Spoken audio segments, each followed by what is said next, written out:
Hello student, आज मैं आपको देखिए बाल विकास का एक बहुत ही महत्वपूर्ण टॉपिक लेकर आया हूँ, विकास की अवस्थाएं। स्टूडेंट देखिए, ये टॉपिक आपके लिए बहुत महत्वपूर्ण टॉपिक है, जो कि आपको सी-टेट या फिर जो कि आप सी-टेट से या यूपी-टेट या सुपर-टेट के किसी भी एग्ज़ाम को लेकर बैठेंगे आप, तो आपको इस अवस्थाओं में से एक नए क्वेश्चन जरूर देखने के लिए मिलेगा। बहुत महत्वपूर्ण टॉपिक है। तो सबसे पहले मैं ये बताऊंगा कि किसने कितनी अवस्थाएं बताई हैं और किस प्रकार से बताई हैं। तो देखिए, सबसे पहले देखिए विकास की जो अवस्थाएं हैं दोस्तों, जीन पियाजे के अनुसार जीन पियाजे ने विकास की अवस्थाएं कितनी बताई हैं। तो देखिए, जीन पियाजे के अनुसार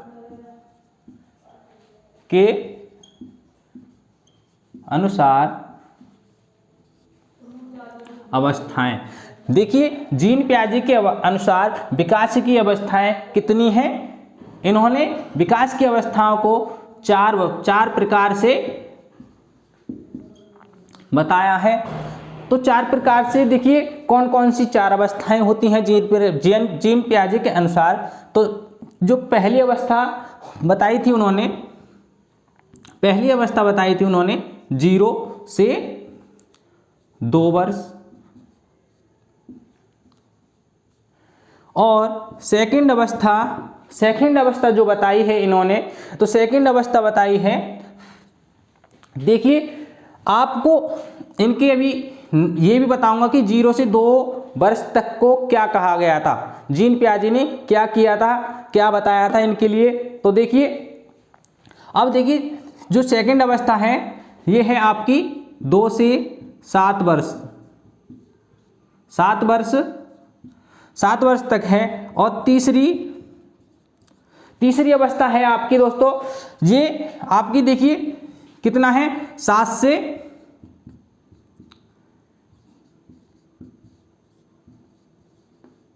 से 11 वर्ष तक है, 7 से 11 वर्ष है। अब देखिए आप कैसे, अब 0 से 2 वर्ष और 2 से 7 वर्ष और 7 से 11 वर्ष, और आपका जो चौथी अवस्था है आपकी जो जीन पियाजे के द्वारा बताई गई है, ये है 11 से 15 वर्ष तक।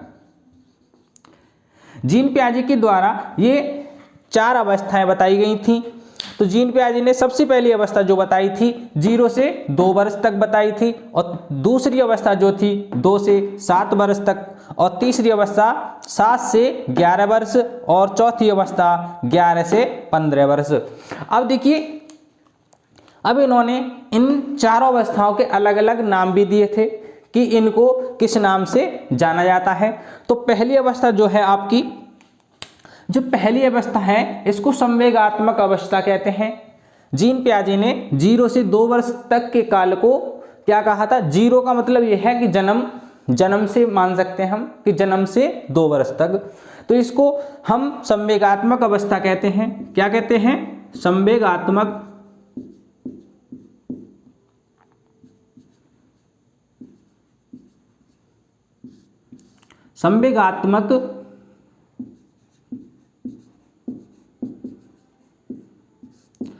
इसको दोस्तों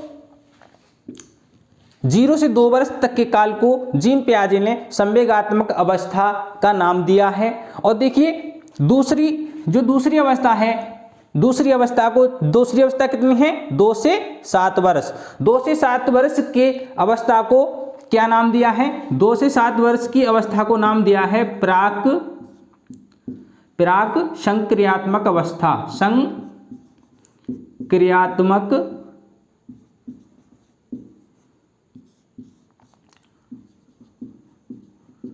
अवस्था।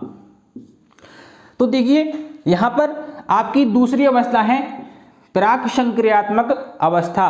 प्राक संक्रियात्मक अवस्था को 2 से 7 वर्ष तक का समय दिया था, समय बताया है, जो कि बच्चा पैदा होने के 2 से 7 वर्ष तक का जो बच्चा होता है वो प्राक संक्रियात्मक अवस्था कहलाती है। और देखिए तीसरी अवस्था है दोस्तों, तीसरी अवस्था है 7 से 11 वर्ष तक। 7 से 11 वर्ष तक की अवस्था को जीन पियाजे के द्वारा क्या नाम दिया गया था? तो इसका नाम है मूर्त, क्या नाम है? मूर्त संक्रियात्मक अवस्था। मूर्त संक्रियात्मक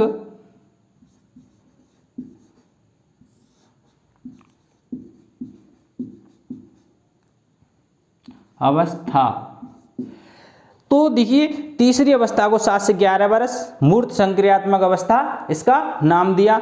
अब देखिए चौथी अवस्था है। चौथी अवस्था को दोस्तों जीन पियाजे के द्वारा चौथी अवस्था क्या बताई गई है? चौथी अवस्था है औपचारिक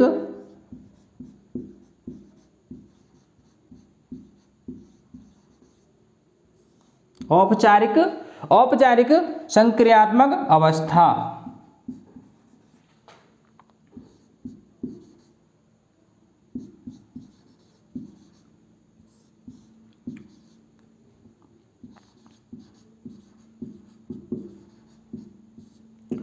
तो ये जीन पियाजे के द्वारा है।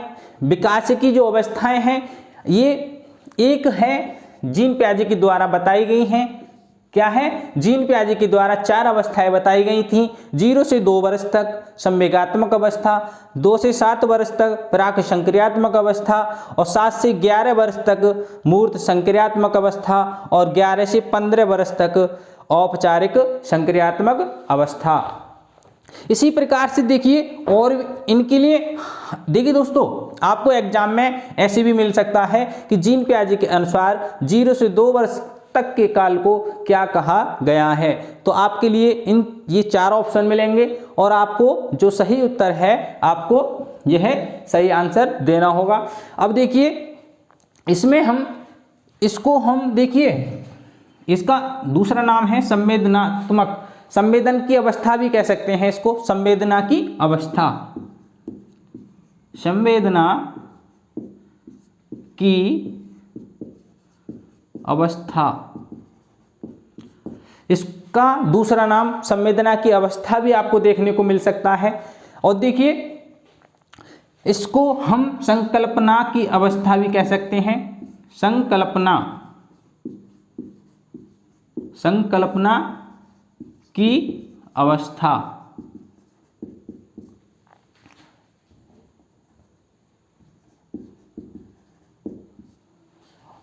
इसी प्रकार से हम प्राक संक्रियात्मक अवस्था को संकल्पना की अवस्था भी कह सकते हैं। और देखिए मूर्त संक्रियात्मक अवस्था को क्या कहा गया है? मूर्त संक्रियात्मक अवस्था जो है, मूर्त संक्रियात्मक अवस्था जो है विवेचना रहित अवस्था कहलाती है। क्या? तो देखिए मूर्त संक्रियात्मक अवस्था है ये। इसी प्रकार से 0 से 2 वर्ष तक का संवेदनात्मक अवस्था, 2 से 7 वर्ष तक प्राक संक्रियात्मक अवस्था और 7 से 11 वर्ष तक मूर्त संक्रियात्मक अवस्था और 11 से 15 वर्ष तक औपचारिक संक्रियात्मक अवस्था। तो देखिए आप स्क्रीनशॉट ले सकते हैं। अब देखिए मैं आपके लिए बताऊंगा कि दूसरे और किस व्यक्ति ने विकास की अवस्थाओं को बताया है। दोस्तों वीडियो अच्छी लगे तो वीडियो को लाइक एवं चैनल को सब्सक्राइब जरूर करना, जिससे कि और देखिए बेल आइकन को ओपन करना, जिससे कि आपको हर वीडियो का नोटिस आपके फ़ोन पर मिल सके और आप उस वीडियो का लाभ उठा सकें। तो देखिए नेक्स्ट पॉइंट देखिए अब क्या है। नेक्स्ट है डॉक्टर अर्नेस्ट जोन्स के अनुसार, डॉक्टर अर्नेस्ट जोन्स के अनुसार। अब है नेक्स्ट पॉइंट है, देखिए ये डॉक्टर अर्नेस्ट जोन्स के अनुसार विकास की अवस्थाएं कितनी बताई गई थी। तो जो डॉक्टर अर्नेस्ट ने विकास की अवस्थाओं को भी 4 प्रकार से बताया था। कितने प्रकार से? 4 प्रकार से। इन्होंने भी विकास की अवस्थाओं को 4 प्रकार से दर्शाया। तो देखिए कौन कौन सी अवस्थाएं हैं। इन्होंने कौन कौन सी अवस्थाओं को दर्शाया गया था?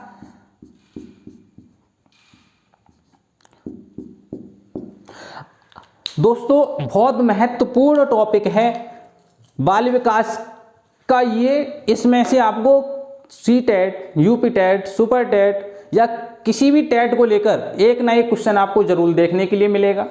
तो देखिए डॉक्टर अर्नेस्ट ने बताया 0 से 6 वर्ष, 0 से 6 वर्ष तक, 0 से 6 वर्ष को हम जन्म से 6 वर्ष भी बोल सकते हैं, क्योंकि जन्म के समय बच्चे की कोई आयु नहीं होती, बच्चे की आयु जन्म से ही शुरू होती है, इसलिए हम उसको 0 भी मान सकते हैं। अब देखिए नेक्स्ट जो सेकंड अवस्था है, ये सेकंड अवस्था है इसकी 6 से कितना, 6 से 12 वर्ष, 6 से 12 वर्ष तक। और नेक्स्ट कितना है इसकी जो, अब देखिए तीसरी एज, तीसरी आयु काल है, जो अवस्था है ये है आपकी 13 से, आप इसको 18 भी बोल सकते हैं, 13 से 18 या 19। दोस्तों इसको हम टीन एज के नाम से भी जानते हैं। अगर आपसे पूछ लिया जाए कि डॉक्टर अर्नेस्ट जोन्स के अनुसार टीन एज का जो समय काल है वो कितना है, तो उसे हम 13 से 18 ऑप्शन में होगा तो 18 चुनेंगे, अगर 13 से 19 होगा तो ऑप्शन में 19 चुनेंगे। इसको देखिए आप 13 के बाद पढ़ेंगे, जैसे कि 13, 14, 15, 16, सभी के पीछे क्या आ रहा है, टीन आ रहा है, तो इसीलिए इनको क्या कहा गया है, टीन एज। इसीलिए इसको इस तीसरी अवस्था को टीन एज भी कहा गया है। और चौथी अवस्था है आपकी 18 वर्ष के बाद, 18 वर्ष के बाद, 18 वर्ष के बाद का जो समय काल है वो है अवस्था का चौथी अवस्था है। 18 वर्ष के बाद का काल चौथी अवस्था कहलाती है। अब देखिए इन्होंने इसको किस किस नाम से जाना है, तो सबसे पहले देखिए इन्होंने पहली अवस्था को क्या नाम दिया और दूसरी अवस्था को क्या नाम दिया, और इसी प्रकार से चारों अवस्थाओं का अलग अलग से इन्होंने नाम दिया। तो इसे सबसे पहले पहली अवस्था है 0 से 6 वर्ष तक, तो इसे हम क्या करेंगे, ये है पहली अवस्था है शैशवावस्था। क्या है, शैशवावस्था। पहली 0 से 6 वर्ष तक का समय काल है वो शैशवा अवस्था कहलाता है। क्या कहलाता है, शैशवावस्था। अब 6 से 12 वर्ष तक का जो डॉक्टर अर्नेस्ट के द्वारा बताया गया है उसे कहते हैं बाल्यावस्था। बाल्यावस्था बहुत महत्वपूर्ण टॉपिक है दोस्तों। तो देखिए जो दूसरी अवस्था है 6 से 12 वर्ष तक का काल बाल्यावस्था कहलाता है, और ये जो टीन एज दे रखा है 13 से 18 या 19, तो इसे हम कहते हैं किशोरावस्था। किशोरावस्था,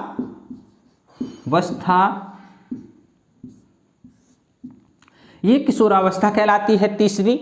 जो तीसरा आयु काल है ये क्या कहलाता है, किशोरावस्था। अब देखिए जो चौथी अवस्था है 18 के बाद, जो 18 वर्ष के बाद जो होती है उसे कहते हैं हम प्रौढ़ावस्था। क्या है, प्रौढ़ावस्था।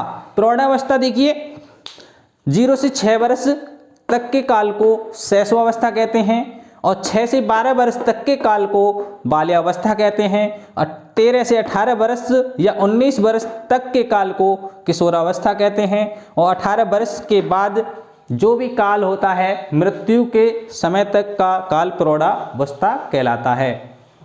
तो ये वीडियो मैं यहीं समाप्त करता हूँ। वीडियो अच्छी लगी हो तो वीडियो को लाइक एवं चैनल को सब्सक्राइब जरूर करना। थैंक यू दोस्तों।